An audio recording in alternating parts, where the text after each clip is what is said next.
తేజ రూపమా ప్రాణమా ప్రణవమా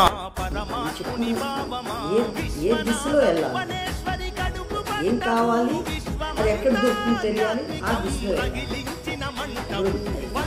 ఏ దిశలో వెళ్ళాలని నిర్దేశించుకోకపోతే మీరు ఎక్కడికి వెళ్తారు?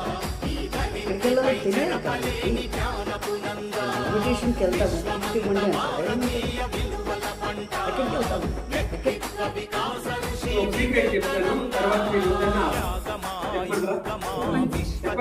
చెప్పండి సార్. భూమి మీద కొన్ని రకాల జాతులు ఉన్నాయి. ఒకటి ఆడ, రెండు వీళ్ళిద్దరికి కూడాను సర్వే చేస్తే హార్ట్ ప్రాబ్లమ్స్ వస్తాయి. హార్ట్ ప్రాబ్లమ్స్ రెగ్యులర్ గా వస్తాయి.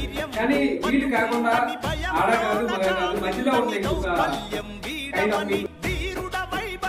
ఇలాంటి కంపెనీ దొరకటం మనకు అదృష్టం. ఇక్కడ పోరాడకపోతే 100కు 1000% నీదే తప్పు. సక్సెస్ అయితే 100కు 100% నువ్వే, ఫెయిల్ అయితే 100కు 1000% నువ్వే.